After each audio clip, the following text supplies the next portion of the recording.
a few of my students came to me and they asked one simple question. It's like, what does his day-to-day as the leader of opposition look like? So can you tell them what exactly do you do in that role? Yeah, first, thank you very much for coming here. It's an honor for me to come, and lovely to see so many people from back home, so many students.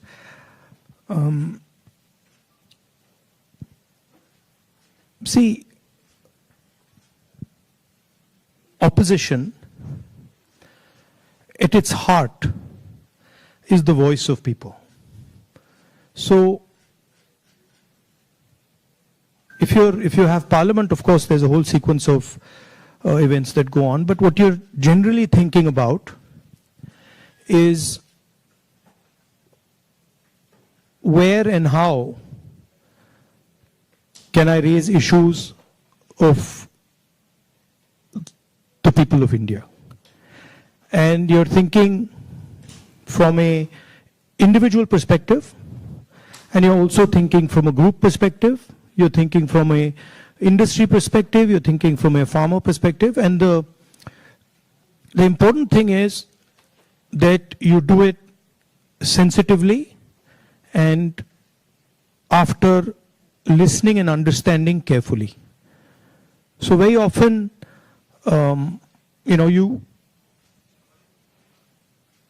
you see an issue in the beginning. When you're new to politics, you see an issue and you're like, oh, that's what the issue is. But when you go into a little bit of detail, you realize that there is nuance and complexity. So understanding that nuance and then planning your day according to that, that's how it generally works. Parliament, of course, you go there in the morning and then it's like a war. You go in and then you fight. It's a pleasant war. It's reasonably fun at times. It can get nasty also, but it's a war of ideas, war of words, and we are trying to put our point of view across, and the government is trying to suppress our point of view. So that's how that works. And then there are a lot of people who come and see you, different types of people, party people, business people, farmers, these type of delegations. So you're constantly listening to what they're saying.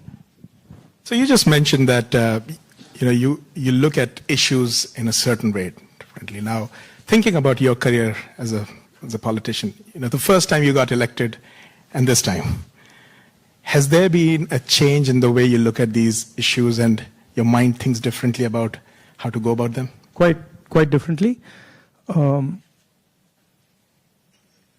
Now, I'm coming to the conclusion that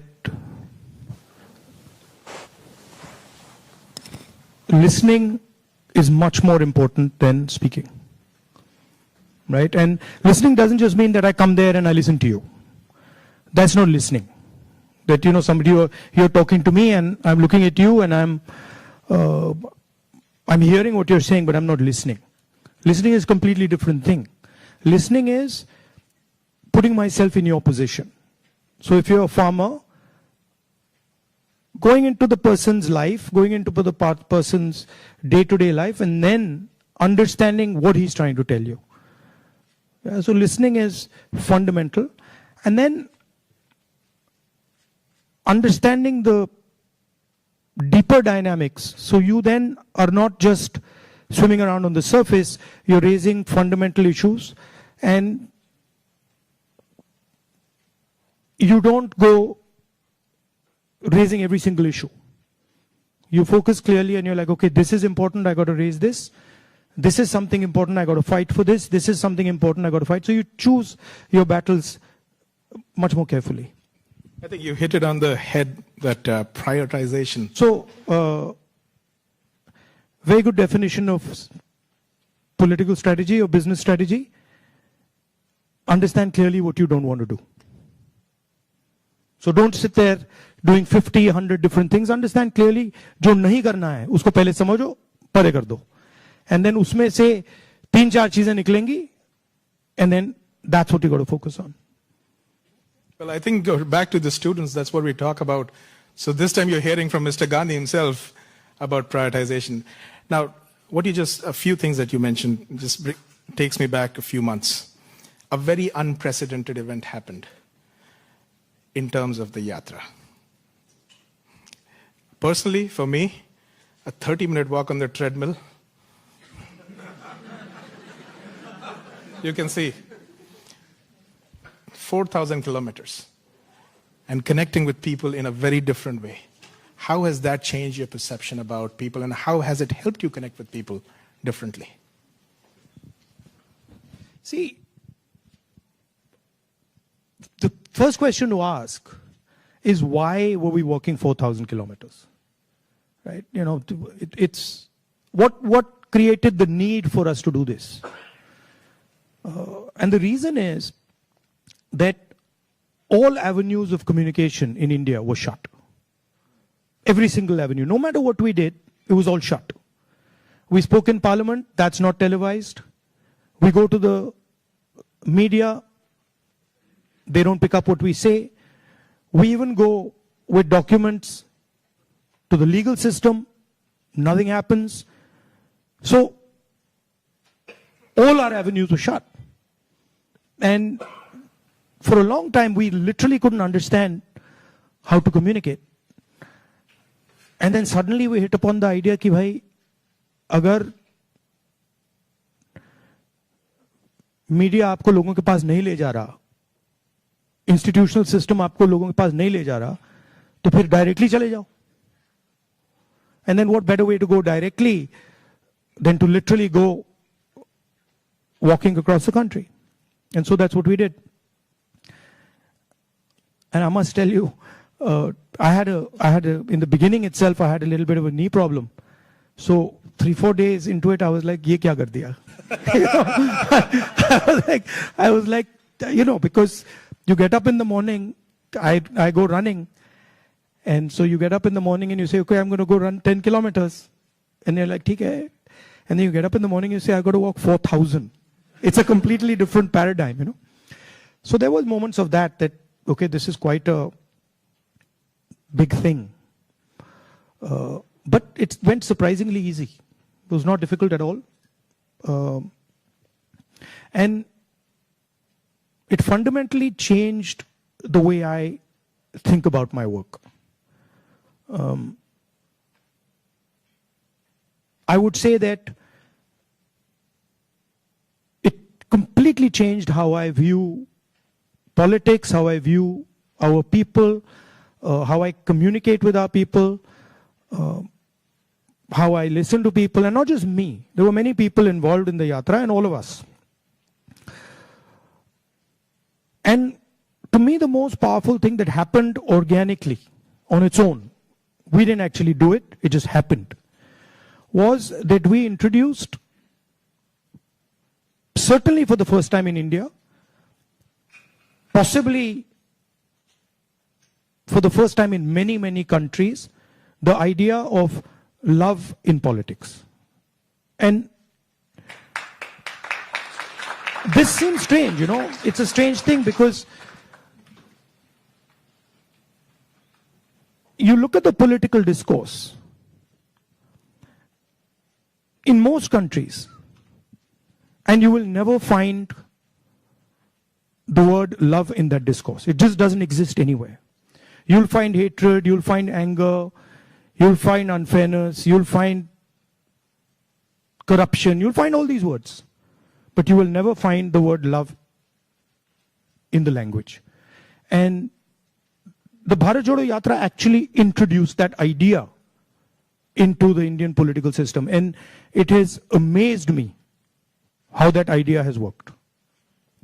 So now when you reflect on the yatra and you think about, you know, some of the key moments that happened, is there any like an aha moment that you want to share with us that you never expected it to happen, but it happened in a positive way? I'll tell you what I realized. And many of you people who are in business school and other public facing spaces, I realized that actually when I was in the yatra, the yatra was speaking on its own. So I realized that I was there, but pretty much everything that was coming out of my mouth was actually coming from the yatra, not for me. Right? So there was thousands of people, they were telling me things, it was going, I was listening to them, they were telling me things, and then their words were coming out of my mouth. So I was not communicating as Rahul. I was communicating as the yatra was communicating. And it took me a little while to figure this out, because first I was like, oh, I'm giving a speech. And I have this idea. And I'm going to say this. But then suddenly it started to occur to me that every single thing coming out of my mouth is actually things people have said to me. And the most beautiful example of this was this slogan that came, which is, Nafrat ke bazaar mein mohabbat ki dukaan khol rahe ho, right? Now you're clapping, but the slogan did not come, it was not my slogan, right? It was not even a slogan of the organizers. It was a guy who came, I saw him, and he was walking with us, and there was a rope which used to surround us, and he was trying to come in, and he couldn't come in. The police would beat him. So I saw him once there, then I saw him somewhere else. And then I told Alankar, who's standing there, I said, Dekho, usko le aao. So anyway, Alankar went looking for him, he had disappeared. Then after some time he came out, he charged through the police, and then he pointed at me like that. And he said, मैं जानता हूँ आप क्या कर रहे हो, मैं जानता हूँ आप क्या कर रहे हो. So I said, क्या कर रहा हूँ? He said, आप नफरत के बाजार में मोहब्बत की दुकान खोल रहे हो. Right? So then I realized that this is not me. This is the sentiment of the crowd that is speaking. And so that would happen again and again. It would happen sometime. Once it happened when a woman came up to me, held my hand, is walking. And I could feel that something was wrong with the way she was holding my hand. So I said, क्या हुआ? She said, वो मुझे मार रहा है. I said, कौन मार रहा है? He said, मेरा पति मार रहा है. तो I said, मतलब? She said, नहीं, वो अभी मुझे मार रहा था, मैं भाग के आई हूं. So I said, तो क्या करूं? तो I said, पुलिस वालों को बताएं? She said, नहीं, पुलिस वालों को मत बताओ. I said, क्यों? She said, और मारेगा. Now, that's a sentiment of thousands and thousands. I realize that's a sentiment of thousands and thousands of women. That they're being mistreated, they're being treated violently, but they can't say anything. It's hidden. Right? So now when I'm speaking to you right now, I'm saying these things to you, it's not me. It's that girl who's saying it to you. I just transmitted it. So that's the job, in my view, of a politician. Is to listen to sentiment, to understand sentiment deeply, and then to give it to other people, right? Like I can see the faces here of the women versus the men. And when I'm saying that, I can see the faces of the women are different. They're reacting completely differently to what I said because they're understanding that. They're like, oh yeah, I've been through that before, right? So that's the idea. The idea is not that Rahul Gandhi has some fantastic vision for the country and now he's going to project the vision to the country. The idea is, what is the country saying? What is the country feeling? Right? So, in our system, I always used to wonder why this idea of sort of annihilation of the person. You know, if you look at Mahatma Gandhi, you see him in a sense destroying himself. You know, when he's in university, if you see his pictures, they're very nice suit, very nice hair combed, and then slowly you start to see that those things start to fall away. His clothes fall away, his fancy suits fall away, everything falls away. So there's a sort of almost a destruction of the person taking place. And you can see this in many of our leaders. And the reason it's happening is because the person is actually dying. And the voice of other people is taking over, right? I don't know, I'll give you an example.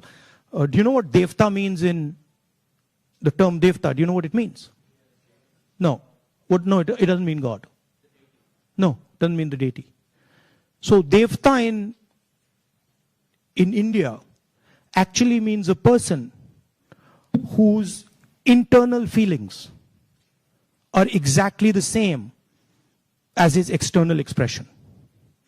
Meaning he is a completely transparent being. Right? It does not mean God. So if this person tells me every single thing that he believes or he thinks, and he tells it to me, that's the definition of devta. Right? It's the idea that you destroy yourself. Right? So to me, that is interesting about our politics. How do you suppress your own ideas? Right? How do you suppress your own fear? Or how do you suppress your own greed? Or how do you suppress your own ambition and absorb other people's fear, other people's ambition? I think before we go to the next question, this needs a big, big round of applause, what you just mentioned.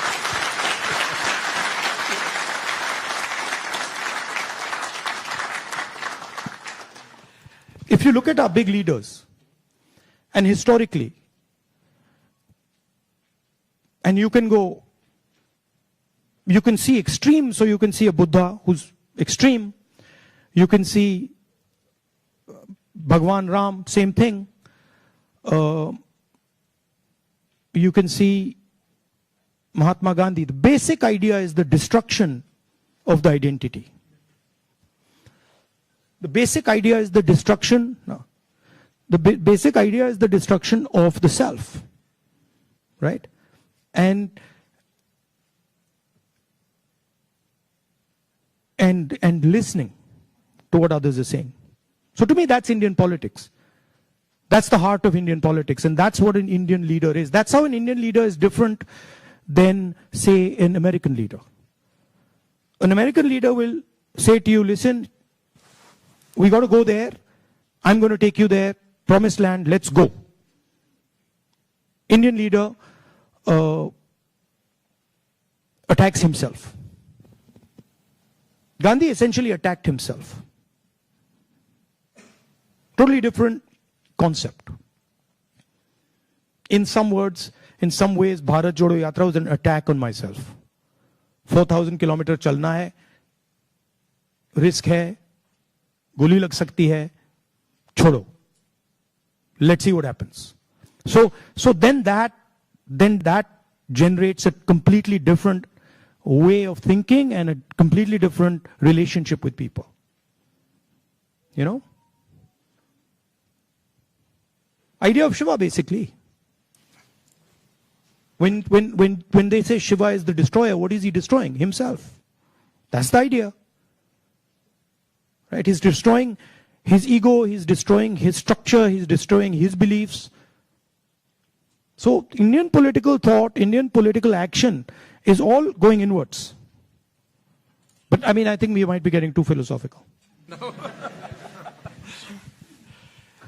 So a good scientist is also that. I agree. Or a good engineer is that. Good yogi is that. In fact, if you're good at pretty much anything, you are destroying yourself in some way. I need a pause for that. I need to pause a little.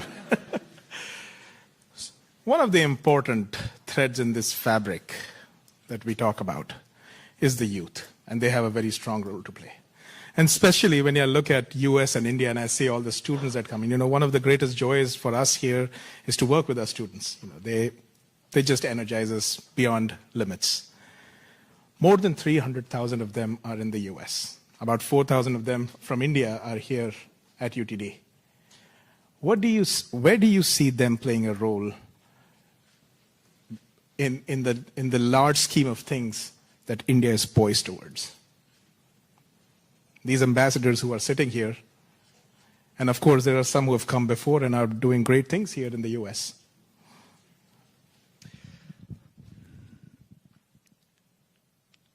In one way, there you are a bridge between the rest of the world and India. So you have ideas and values that you bring to the United States. And often often those ideas and values might not be understood so easily in the United States, right? There's a different cultural ethos, different cultural system here. But your ideas are as valuable as anybody else's. In the same way, they also have a culture, an ethos here. Today I met some young guys just before I came here who came into the United States, not students, but people who, driving trucks and stuff like that. And they were saying to me, look, I said, what do you like about the United States? And they said that what we love about the United States is the idea of equality. That a truck driver in the United States gets respect. And as a truck driver in India, there's no way I could get respect, right? Equality is a very powerful idea. And it's an idea that can help India in huge ways. So if you take back the idea of equality, take back the idea of fairness, that's a very powerful thing. So I think you should see yourself as a bridge. And the other thing is, what I've noticed in my life is that individuals can do huge things. And often it's individuals who you don't expect are going to do big things that do it. So system will say to you, university might say to you, these are the best students. And you'll find that actually the guy who's going to make change is sitting somewhere else in the back. And the university has a way of, making that person feel uncomfortable and said, you're not doing well, your grades are not, you're not getting a 4.0. And then suddenly you find the guy who's not doing so well has done much better in life because he's into the habit of questioning things, asking himself, why is it like this and not like that? And sometimes institutions don't react well to that. If they see you always asking questions, they might say, yaar, disturb kar raha hai isko, chup karo, piche baitho, piche bhejo. So that idea of questioning, that idea of resistance, that idea of being a little disruptive, disturbing a little bit, this is a very powerful idea. I use it in my work also. The idea of creating a disturbance. Bharat Jodo Yatra was a disturbance. Politics is going on like this, let's disturb it. We don't like the way it's going on. We want to do it like this. So I think that's powerful. If you understand the culture you're operating in, understand your culture, and then have this sense of, how can I do something to bridge it? How can I do something to disturb it? It's powerful. Talking about the same youth, I think the life of anybody who's young and is in some, like their 20s, the life is like a soap opera. Every day there is a new challenge, there is something that is... The life of somebody who's in his 50s, 60s, 70s. The soap opera continues. It's not that the soap opera stops at 30, yeah? Let me tell you. In fact, in many ways, the soap opera becomes much more dramatic later. Multiple soap operas start up. But, so they have concerns. They have concerns about doing well in life. They're starting off maybe a professional career. They have questions about whether they'll do well or not. Employment also happens to be a key area and I feel across the world right now, the youth is kind of rippling through that, a phase where there are questions about where they will land professionally from an employment perspective. So when we connect any sentence which has the word youth and employment in the same sentence, it's a cause of worry at a lot of places at a lot of different levels. What do you have to say about employment and our youth? See, first of all, let's be clear. Not everywhere on the planet has an employment problem. Okay? The West has an employment problem. India has an employment problem. But there are many countries in the world that don't really have an employment problem. China certainly doesn't have an employment problem. Vietnam doesn't have an employment problem. So there are places on the planet that are not struggling with unemployment. There's a reason. If you look at the United States in the 1940s, 50s, and 60s, they were the center of global production. Anything that was made, cars, washing machines, TVs, all made in the United States. production moved from the United States. It went to Korea, it went to Japan, eventually it went to China. And if you look today, China is dominating global production. You go to India, you look at the phones, you look at the furniture, you look at clothes, you'll see on the back, made in China. That's a fact, right? So what has happened? The West, America, Europe, India, have given up on the idea of production. And they've handed it to China. The act of production creates jobs. What we do, what the Americans do, what the West does, is we organize consumption. Okay? Uber is organizing consumption. Okay? Foxconn is organizing production. Mahindra organizes production. Bajaj organizes production. These are the guys who create the jobs. And that is the problem. You're never going to employ India using IT, using consumption. It's not going to happen.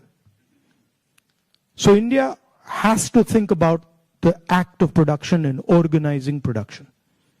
And India has to, it's not acceptable that India simply says, okay, manufacturing, what you call manufacturing or production is going to be the preserve of the Chinese, it's going to be the preserve of the Vietnamese, it's going to be the preserve of the Bangladeshis, right? Bangladesh completely outcompetes us in textiles. Regardless of the problems they're facing right now, they wiped us off. They wiped us clean in textiles, right? So we have to reimagine how to produce in a democratic environment. Until we do that, we will face high levels of unemployment. And frankly, it's not sustainable. So you're going to see that if we carry on down this path of forgetting about manufacturing, you're going to see massive social problems coming in India and in the United States and in Europe, right? The polarization of our politics is because of this. We're getting ready to ask a few questions from the audience. Can we have the runners with the mics? But while we do that, Rahulji, in this, what you just spoke about, that even if people are fine with the way their jobs are and they're secured, we have a new challenge in the name of AI. And there's a lot of fears around that AI is going to take jobs away. Do you feel so as well? Again, see, every time you get a new technology, the argument is made that it's going to take jobs away, right?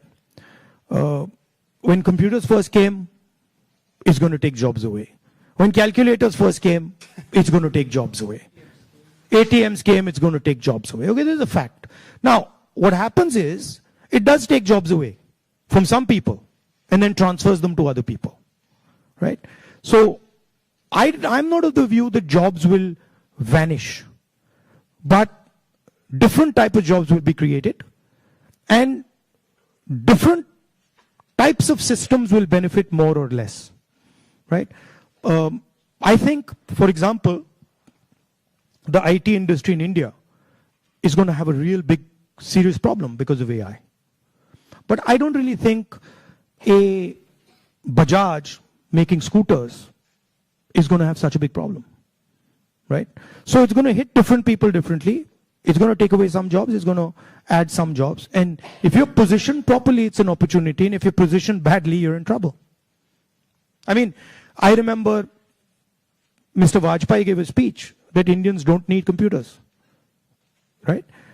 And somebody else gave a speech that Indians don't need English. Computers created millions of jobs in India. It's a fact. So it depends. It depends how flexible you are and how well you're looking at the future. Thank you so much. We do have some folks here who would like to ask a few questions. So Can we get a mic here, please? Mr. Shroff, right here. Oh, yeah. First, let me. Okay. I have two questions. So first of all, thank you for the opportunity. Let's keep it to one question, please. Yeah. Yes, one question. So India has a young population. So what are your plans to modernize the education system and bridge the gap between the education system and employability? That is the first question. Let's keep it to one, please. Thank you. Nimish. Should I just answer this one, or you want to get to, okay. I think many people say that India has a skills problem. I don't think India has a skills problem. I think India has a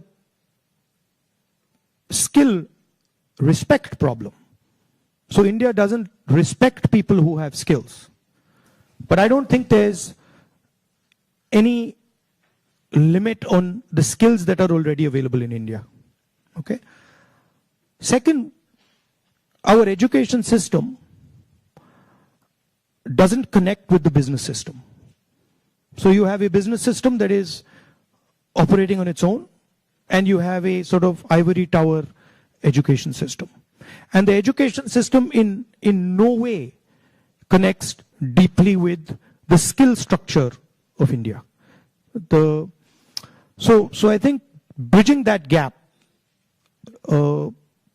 linking those two systems of skill and the education system, vocational training, I think is fundamental.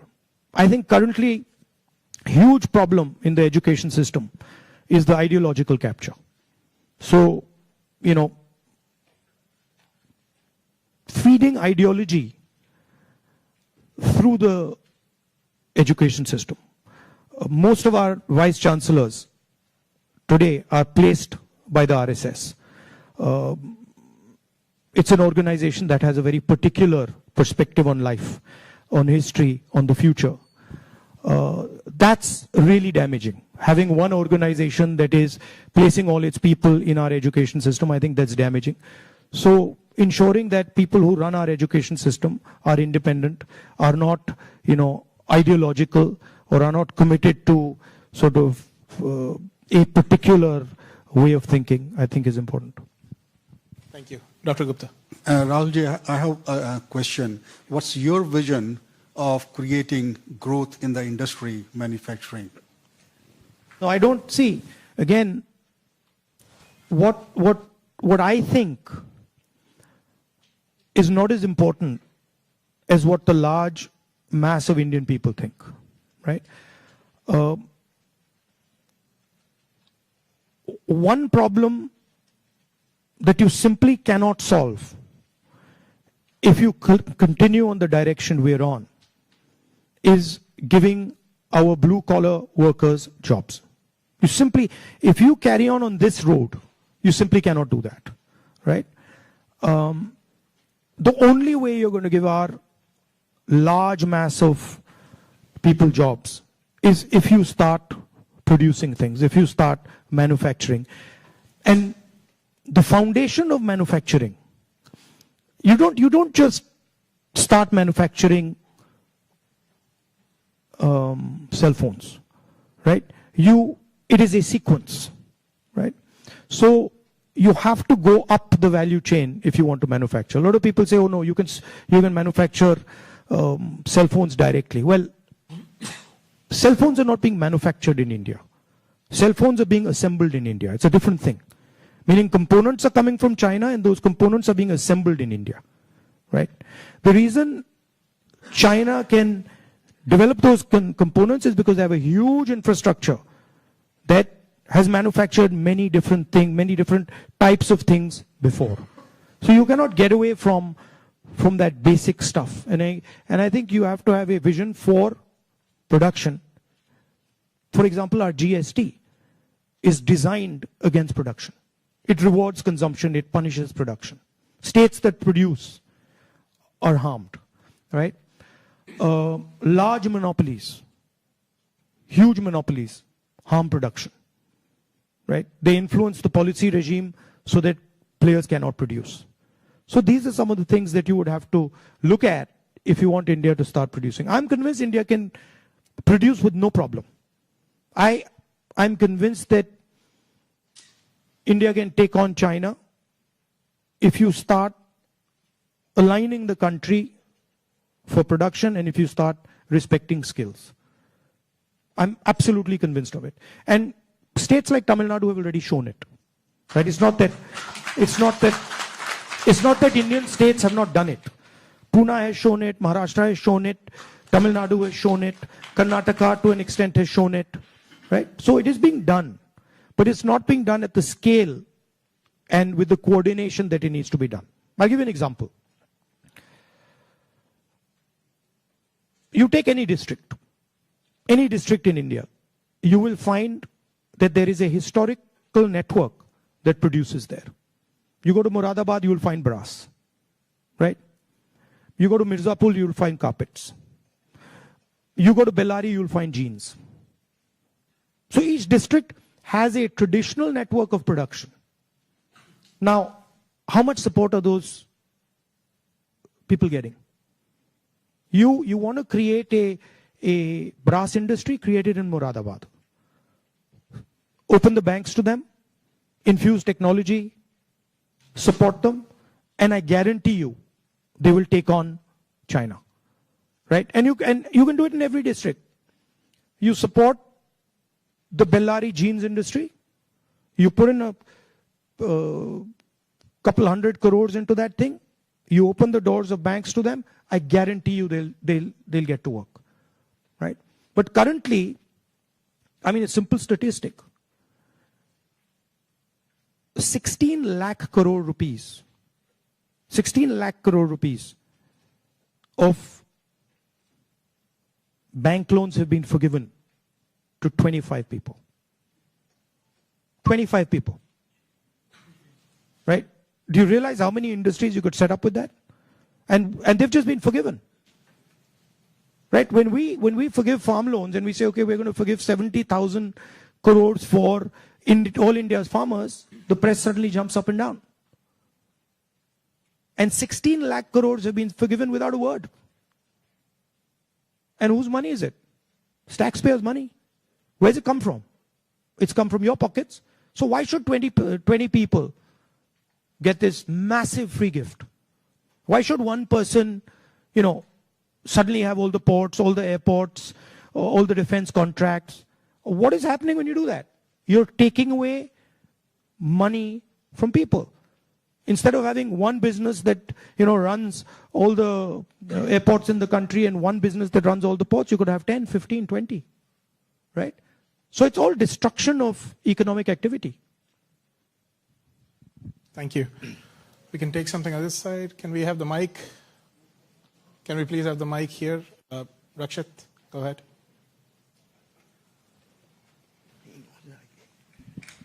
Hello, Rahulji. Hello. My name is Rakshit. First of all, thank you so much for being here. We feel so privileged. So my question is, how do you think we as students and youth contribute to and get involved in public service and the development of our country? Come and work with us. We can show you. But realize that neither is it easy, and it's not fun all the time. It can be unpleasant, it can be hard, but it's got its, you do get gratification from it, but it's not easy. And if any of you are interested in it, we run internships and we put people into our system and train people. Thank you. We had a question here, Mr. Shroff. Go ahead. Rahulji, first of all, thank you for coming here and gracing UTD with your presence. I'm a faculty and I also represent a lot of students, so I'd like to ask, for everything we look at it and say, there is always something you can even do better for something that you haven't done successfully. So looking back, Bharat Jodo Yatra was so successful. Couple of things what you could have done differently if you did it now. No, look, every single thing that you do, I mean, I mean, I'm sure if we sit down and say, okay, Bharat Jodo Yatra, we could have done it better, right? There's nothing that you do that you couldn't have done better or you can't do better. And that's just how life works. And these are choices. So I don't think I've ever done anything perfect in my life. And I don't think I will ever do anything perfect in my life. But it's a learning experience, right? So you start off, you try something, doesn't work, you do it again, and then it works. Yeah. Thank you. Take another question. One thing that I didn't think was important, because of something my father said to me once, which is strange, which turns out is quite important, which is that once my father told me, look, if you work properly, you don't need to tell anybody about it. Work speaks for itself. But it's actually not true. It's a strange thing. It's not true. You got to communicate it. And the one thing I have fundamentally changed is that earlier I would do something and I wouldn't communicate it. And now I do something and I communicate it. It's not actually my nature. My nature is actually just to do it and not communicate it. But I think it is important that you communicate. Yeah.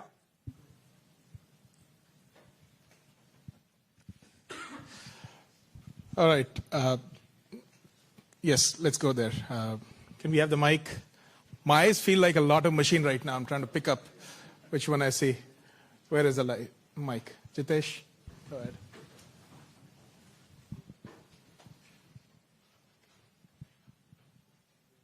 Thank you, Rahulji. So, as my friend Rakshit was saying, like public into service or public into politics, which one you prefer? Like one Indian youth should be more into service or like complete into politics? Look, don't have a rigid idea of what political action is. And in the same way, don't have a rigid idea of what service is. Those two can overlap, right?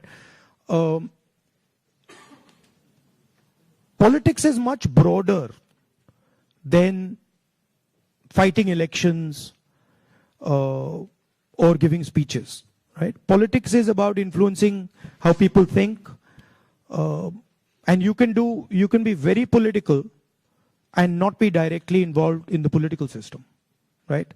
Or you can be deeply involved in the political system and not be doing politics at all. So I don't think you should think that those are two different avenues. You should do what you like. And in what you like, you can do politics without a problem. I think we have time for another couple of questions, right? So, Dr. Mehrotra, can we have the mic here, please? The guy in the yellow shirt. I'll get it. Yeah. Okay. We'll get to that. First off, thanks a lot for being here. It's a rare opportunity and we're truly grateful. To me at least, and I could be wrong here, it almost seems like there are two Indias. One that is reaping the benefits of the growth that we see, and then one that's being kind of bypassed. There's still an unacceptably high number of people living in abject poverty who don't even have access to the very basic of quality education. What vision do you have to ensure that this India that's kind of been cut off at least gets some benefits, and that it's a little more equitable, the benefits of India's economic growth? There are clearly two Indias. And very small percentage of people benefit from India. The vast majority of people don't benefit from it. And if anybody talks about building a country, talks about progress, you simply cannot ignore this fact, right? If you look at our institutions, our businesses, our legal system, anywhere, you will find that it's captured by a very, very small percentage of people. Now, one of the things that I keep saying is that in the 21st century, you need data. And you need to understand the extent of this capture. I think when people actually understand the extent of this capture, they will be shocked, right? And so, for example, the idea of a caste census is a way of shining the light on this capture, right? It amazes me when people say, oh, there shouldn't be a caste census. It's like saying his leg is broken and there shouldn't be an X-ray. Why not? Right? What's the problem? What's the problem with an X-ray? Second thing is the issue of skill, right? You've heard of the Eklavya story? Yeah. You've heard of the Eklavya story? Yes.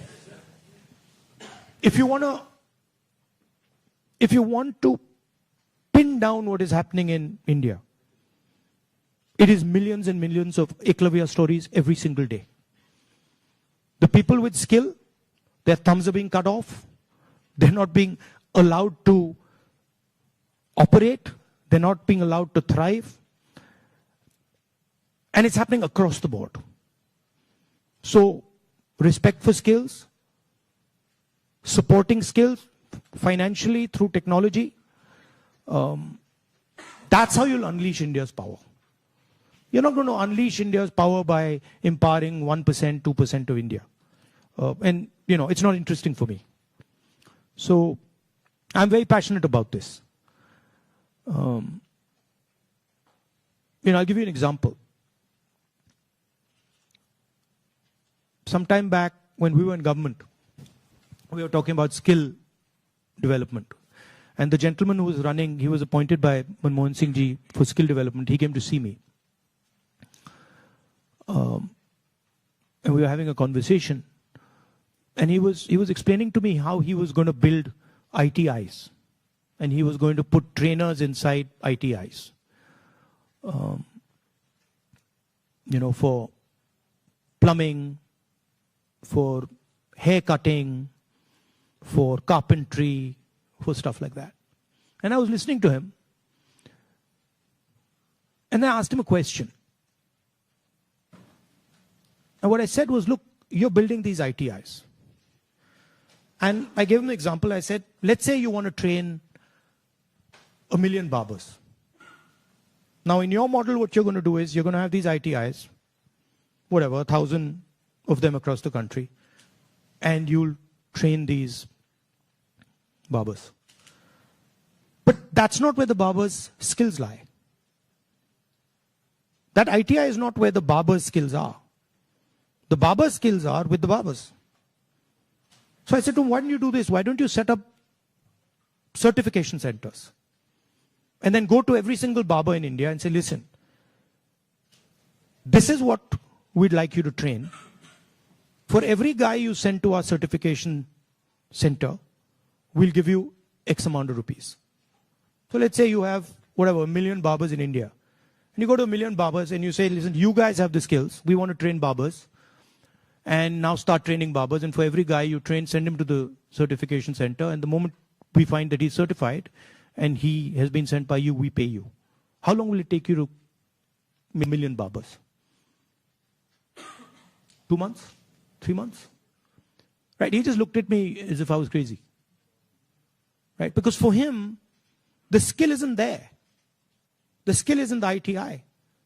But actually the skill is with the barbers, with the plumbers, with the carpenters. Those guys have the skill. That's the skill network. So why are you not using it to train? Just recently I was driving past Sultanpur and I walked up to this shoemaker. It was amazing because the guy says to me, I said, what's your biggest problem? He says, I've been working here for 40 years and nobody has ever respected me. So he says to me, the only man who has ever respected me is my father. Right? So I was thinking about this. And then he says to me, there was this scheme. And they said that, they've got this scheme for shoemakers.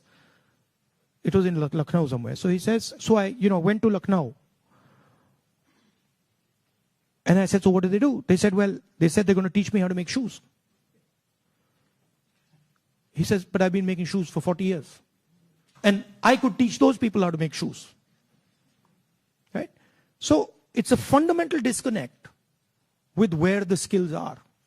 There's no shortage of skills in India. There's shortage of respect of skills in India. So you want to find the best carpenters in the world, they're sitting in India. But nobody respects their skill. Nobody actually tells them, we believe in you and we want you to build something. Right?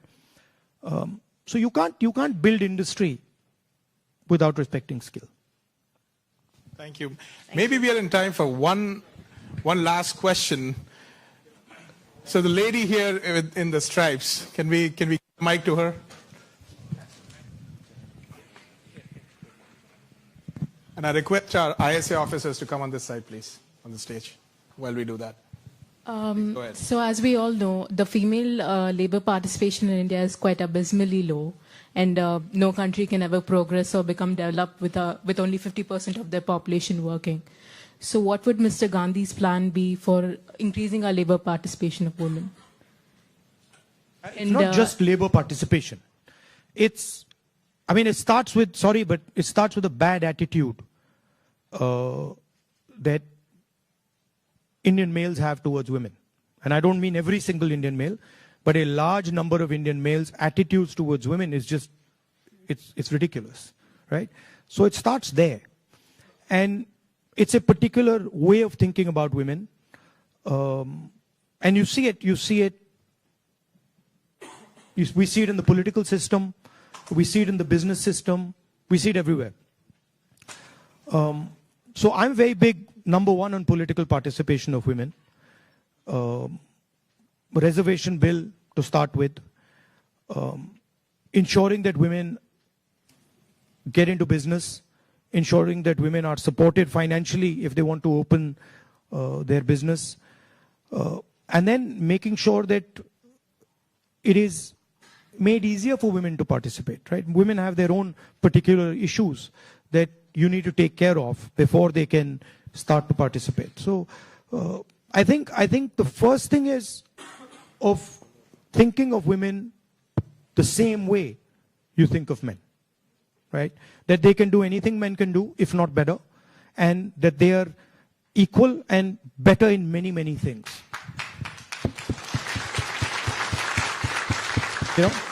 Also, by the way, this is part of the ideological fight between the BJP and us, right? The BJP and the RSS believe that women should be restricted to a particular role. They should stay at home, they should cook the food, they should not talk too much, right?